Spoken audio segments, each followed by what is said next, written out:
دكتور انت حددت ديدلاينز لكل فيز؟ لا لسه في ال 404 لسه ما حددتها انا. وعشان نحتاج الديدلاين عشان نعرف متى نحتاج نسلم. يعني تقريبا نفس الديدلاين حق ال 405 بس. خليني بس اشوف الديليفريبلز كيف راح تكون الديليفريبلز عشان نحدد لها، لكن تقريبا يعني around the same date as for the 405 deliverables. So I will put it inshallah. I will update the project description inshallah with the deliverable times inshallah and date. inshallah. طيب بسم الله الرحمن الرحيم. Continue with our. Can you see my screen شباب? Yes. Okay. So we spoke last time about how we can say the different types of threats that can be found at the different types of level. Okay, and we looked at specifically how to secure the bootstrapping and the problem with the key exchange within the CPS environment. We looked at the trust in the device manufacturer as a solution to overcome the problem of exchanging the key, whether symmetric or asymmetric, and we said most probably it is a symmetric encryption because of the limitation of operations and the size of the memory and the processing power, because these are the characteristics of the small devices that can be found at the edge network. Another solution we said that we can assume that we do have a secure local area network where we can exchange the keys freely without any risk of being attacked or being eavesdropped. The secure out-of-band channel, we said instead of using wireless, we might use direct connection using cables, so it will not be easy for someone to hack or to eavesdrop that type of communication. He needs more access to the infrastructure in order to continue installing or continue attacking the CPS network. For the physical layer, okay, we said the attacks that can be found at the physical layer, because we are talking about a low power wireless communication, okay, you will find someone who will try to use the jamming attack, okay, and we said that the characteristic of that jammer, or the attacker who is using jamming attack, is known as energy unconstrained. He doesn't have any problem with the power, so he will continuously block or jam or send fake data, send fake signals through that channel in order for the devices or for the CPS devices who want to communicate or send exchange information or messages between each other. So each time they will start or they are about to send, they will find that the channel is busy. There are some signals already in the channel, so they will wait for some time, then they will try to listen again and so on. And we said in this time the jammer has realized two objectives. The first one is to stop the process. So that means the CPS will stop production, for instance, because they didn't receive anything from the others if they rely on the output of other machines. And the second thing, let's say the process of listening and going to sleep, then listening frequently, will deplete the energy of those devices. So this is with regard to the jammer, and we said we do have a deceptive jammer that will send some data that looks like a genuine data, so no one will have a doubt about it is a fake or it is an attacker data. We said we do have a random jamming where you do have the attacker will alternate between sending and sleeping. Maybe he has an energy constraint device, so he also wants to save his energy, so he will not continuously like that energy and constraint jammer. He will send and sleep, send and sleep. The other type of jamming is the reactive jamming. We said reactive jamming is the attacker will not send those fake data into the channel every time, but he will just wait. When he is, for instance, he finds that there is a communication happening between devices, at that moment he will take that opportunity to send those fake data and noise. And we said that sending, that means at the same time when when devices are communicating to each other, will create some types of congestion, and you will have some type of collision between the messages flowing through the same channel. Okay, so this is what we said about in the physical layer, the type of attack. Well, at the medium access, okay, we said that someone can force devices to listen continuously to the traffic. And if, for instance, now, if you remember what we said that the CPS devices are constrained with the power, with the energy. They are energy constrained. So that means when they listen, even listening, without sending, just by listening to the channel, will cause the depletion, will decrease their energy. And you will find an attacker will tamper with the medium access, with that channel, and will send continuously a signal that will force the other side to listen to the communication. The other side, with the CPS devices, will think that signals is they are the receiver of that signals, so they will listen. They are continuously listening. They don't have a chance to go to sleep in order to conserve their energy. So they will continuously be listening to the channel, because there is a continuous signal inside the channel, and each time, okay, they will listen whether that signal is for them or not. And in this case, those devices that are continuously listening and they are denied of sleeping, okay, they will just deplete their energy, because they are limited energy resources. Okay, Shabab? And this one, as for instance, as a way of defending against denial of sleep, is to use authenticated control messages. So we need to, let's say, to send, to do some authentication. When you do have some authentication, at least you are not going to listen to everything before listening, or before responding to any message, before processing any message, to see whether you open the message and see whether it does have your IP address as a destination. So before doing that, just verify whether the receiver, the sender, is authenticated or not. So at least you are trying to limit and conserve and save some energy.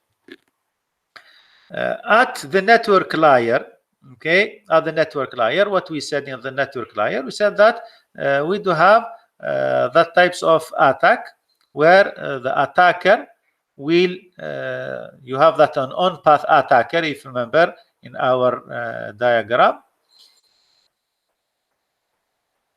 Okay, we do have that on-path attacker that will drop everything that passes through that on-path attacker. And this type of attack is known as a black hole attack. Black hole attack, you will have, it's like you are creating a hole. Okay, it's like in the universe, you do have a black hole. So everything will go there. Everything that passed through that area will be, let's say, taken by and will be dropped and will be sent to that hole, and it will not continue its, let's say, a path to the destination. So it will be dropped. This is what is this is related to the on-path attacker, and we said because of the multi-hop communication, that will make one device send its message to another device, then to another device, in order to reach the destination. Okay, so the attacker will try to take advantage of such multi-hop communication. Okay, and you will, for instance, drop everything that passes through the attackers. Okay, this one with regard to the on-path attacker, or where you do have that black hole in that network. And sometimes what you can have, in terms of, for instance, if we are talking about in the communication, if you send, for instance, if you are using, let's say, TCP, for instance, and you are sending the messages, and you are, when you discover that the message has not been received by the destination, you will resend that message. And just by resending messages, you are depleting energy of that device. Okay, so this is another, let's say, problem that can arise from having such an on-path attacker within your network. Here we talk about secure local forwarding for internet connectivity. If you remember what we said about in the previous slides, this one, yes. Okay, we do have the internet, and we said that at the edge network, at the end of the day, what will happen? Anything that is collected by those devices will be sent to the internet. Okay, and because of those CPS on the internet, which protocol is used, Shabab? What is the protocol used on the internet? HTTPS. But that HTTP is using what? HTTP is just one. Which family? You have a suite of protocol. You have the file. Let's say you have the parent. Then inside it, you will have those HTTP or other protocol. But all of them are controlled by what? But which protocol? TCP/IP. TCP/IP. Okay, you do have TCP/IP on the internet. Now, here what we said that inside this edge network, we are using wireless. That means we are using 802.15.4 network. Okay, where you do have those standard for the wireless communication. Okay, and this is what is inside it. And what is used inside also, we are using, if you remember, which is which slide, where we talk about, do you remember we talk about the IP version 6, low power? Could you remember, Shabab, what we said here? We are using, we said that in that low power communication, okay, we are using, whether it is ZigBee, we can use IP version 6 over low power wireless, okay, area networks, or low power wireless personal area network. Okay, so this is the type of communication or protocol that is used in the communication inside that edge network. Okay, so what can happen here now? We do have two types of protocols inside the edge network. We do have that IP version 6 over low power wireless personal area network. We do have here the internet that is using TCP/IP or IP version 4. Okay, here you have, they are completely, or version 6, whatever, but they are different protocol. And what is sent here, the data that is collected and sent through that version 6, IP version 6 low power personal area network, it is sent to the gateway. And here we do have different protocol. What do you think will happen inside the gateway?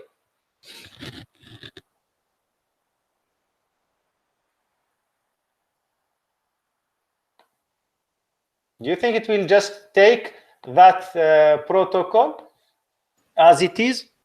You mean the packets, doctor, or what? Yes. Here the packet is, when we say IP version 6 or IP version 4 or TCP or whatever the protocol, which means that that message is encapsulated inside, is encapsulated in the way through it will have a header of IP version 6.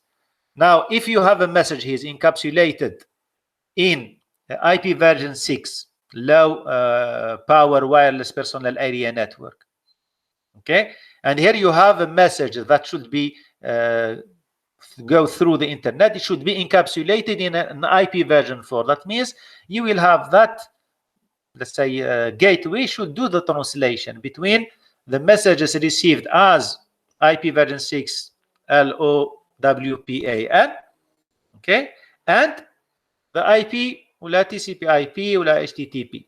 So that means in that types of the gateway will have let's say the task of translating, okay, doing translation between those two protocols.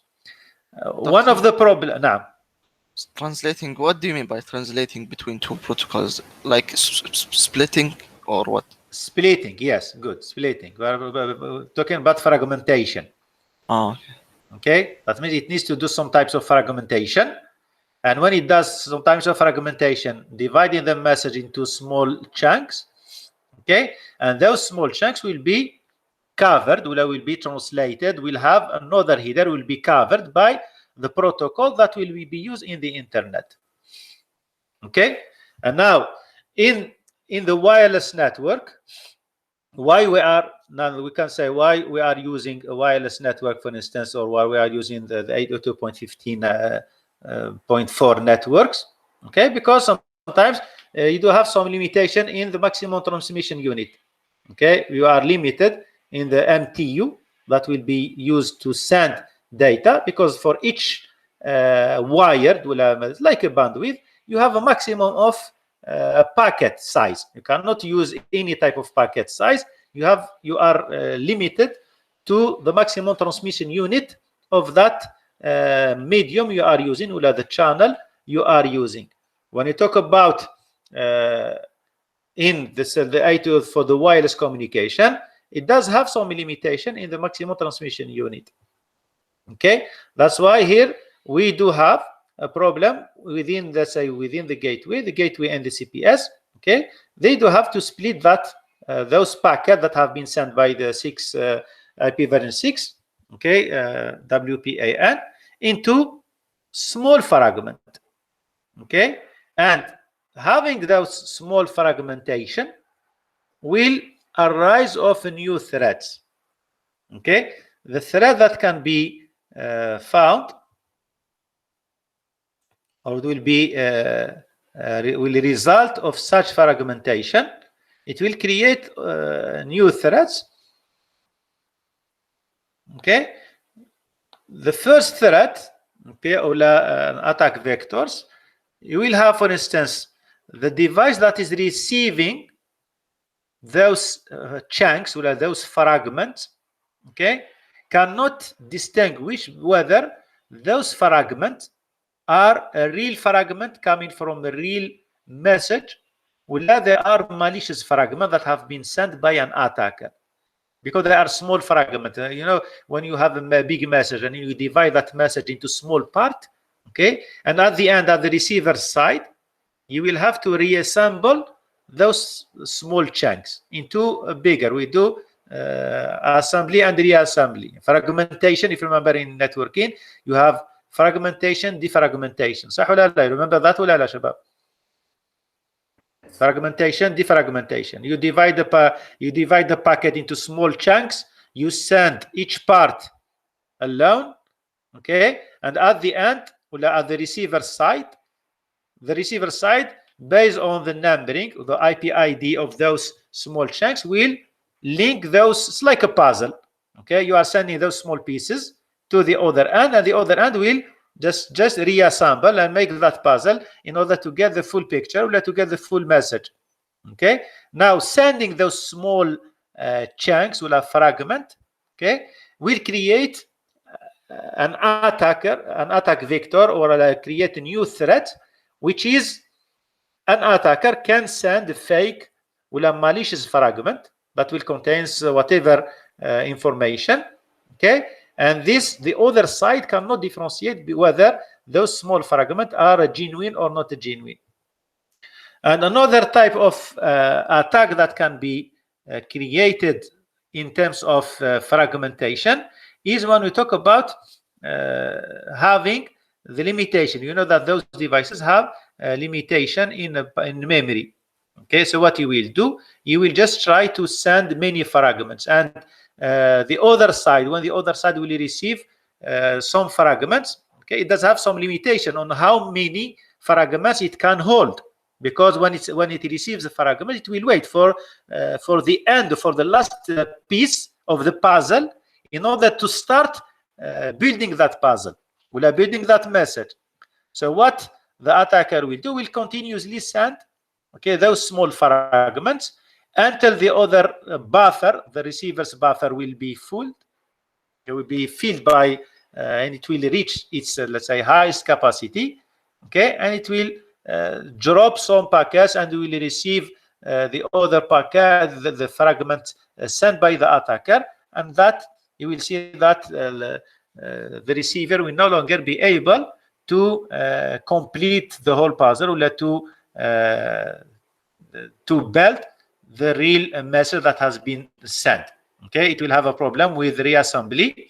Okay, and specifically if it does have limitation for the memory capacity at the other end. Okay, so these are the type of threats.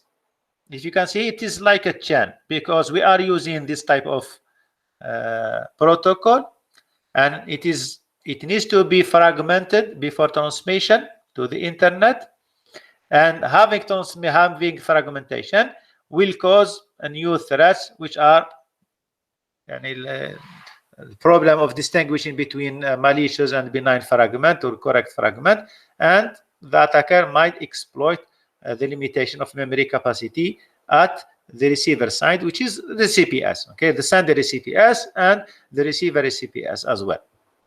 Doctor, why don't they just calculate the hash before they send and after they send? The problem, don't forget, Shabab, these are low power devices. They are small devices. We say that they have limitation in energy. So any extra operation will cause the depletion of energy. That's the problem.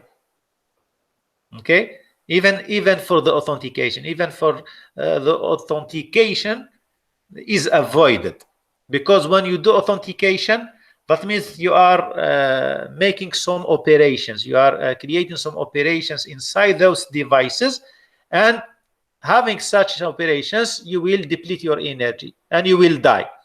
So it's like you have to do balance. Okay, whether you want to keep those devices alive for longer time and look for other solution to secure that environment, or use, let's say, the highest, the latest, even using maybe the latest encryption algorithm. Maybe those devices, they don't have the hardware capability to accept even those highest, latest algorithm. Anything, any operation or any process that is running inside those devices, okay, will consume their energy. Here we are talking about the edge network. We are just think about, when I talk about edge network, think about sensors, small sensors. So any other solution that can be done in a wired environment, that's why we said at the beginning of this course, the solutions for security solution for IT network is different from the CPS network, because we do have some constraint, we do have some complexity, we do have some limitations, where we cannot apply everything that is successful in a normal network cannot be applied to the CPS network. Okay, of course you might do hash, you might do authentication, but على حساب the life of the devices. Okay, that means any solution you opt, so you have to think about, the main thing is to think about the energy of those devices, whether they will, because if you lose, specifically you do have a few devices. If we do have, for instance, many devices that are covering the same area, we might accept to have some devices that will die.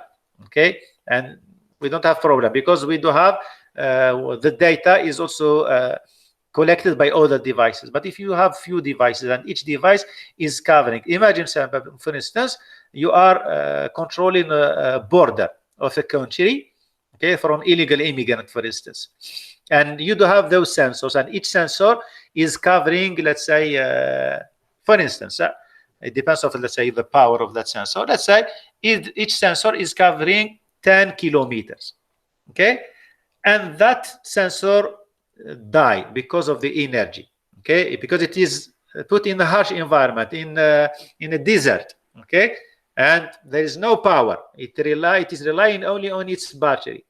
And the battery, because the attacker has sent many types of data, he used any type of attack, okay, which lead to the depletion of the energy of that device, that sensor, and that sensor has died. That means you have a hole in your border. You have a 10 kilometers that is not controlled, and anyone can use that area or that perimeter to enter to your country. Okay, so that means it is very important to look at, let's say, whether the devices will continue reading, will continue their job, or they will die, because we do have the main problem here. We do have the energy, and the attacker, as we have seen, the attacker will take any solution or any type of attack that will force those devices to deplete the energy. He doesn't need, for instance, any other, maybe he doesn't need any other type of attack. Anything that is related to the energy only. If you are dying, if you die, خلاص, يعني, you are no longer working in that area, and you are no longer providing the objective you have been put in that place as a CPS device. Is that clear? Yes, Shabab? Yes. Okay. Now we do have what is known as the internet wide security communication. Okay, you have here number 1, we do have number here number 2, we do have number 3, and we do have communication number 4. Okay, so for those, let's say, for those CPS that are interconnected through the internet or with the internet, you do have a new type of communication pattern. Okay, that will it's not just because of the internet. We are not longer talking about only intra CPS communication between the devices. Okay, like here we are talking about the internet communication, because we are using internet communication to link, let's say, devices, to link CPS, to link let's say device from one level to another level. Okay, to connect one CPS to another CPS in another place. Okay, you might have, for instance, CPS that will exchange their data with the servers.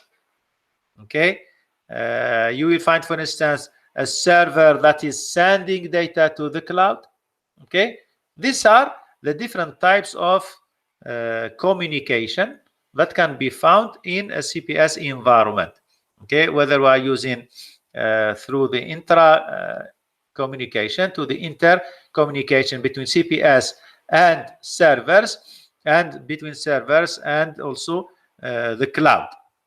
So in this way, okay, we do have some problems, okay, in terms of the communication that has been, or those new ways of communication. Okay, for instance, for the one here, we do have the intra communication. 2, you do have the inter level communication. Okay, you do have enterprise communication for 3, and you do have a cloud communication, okay, which is 4. So sometimes you need to have, for instance, as the device collecting data, send the data to the gateway, and the gateway will directly send the data to the cloud. Okay, or you collect the data, you send your data to your for instance gateway, then from the gateway it is sent to the enterprise level. So it depends on the solution you are opting. Okay, sometimes you do the analysis and filtering, or reading the data and analyzing the data at the enterprise level. Sometimes you have, as we mentioned last time, you might opt for choosing a cloud, where all those services, analysis of the data and decision will be taken and done at the cloud level.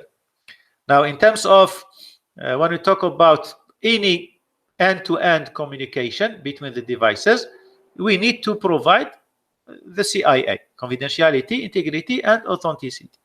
Okay, now what we can do, what can happen when we talk about end-to-end communication.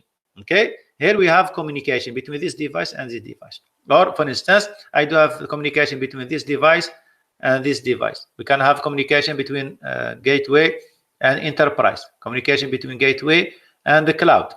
Okay, and if we do have some types of, for instance, if you have a limitation in power, okay, what we can do, one of the solution is, which is known as tiering end-to-end security for those CPS. What is meant by that?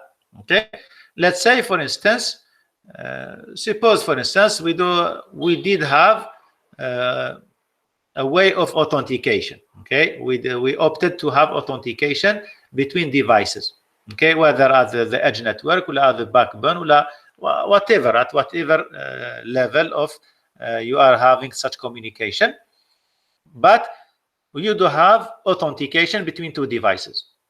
Okay, one of the solutions that can, one of the problem, let's start with the problem. Let's say you have done authentication, مثلا between the sensor and the gateway.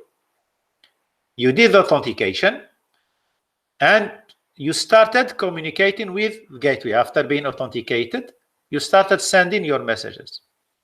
Now, when I say you did authentication, that means you did have some extra operations. That means you have consumed some extra energy because of that authentication procedure. Now imagine now, once you did the authentication and you started sending messages, there was a problem of communication protocol. For instance, the communication has been disconnected, for instance, and you want to resume connection. What you will do? What you will do in that circumstance?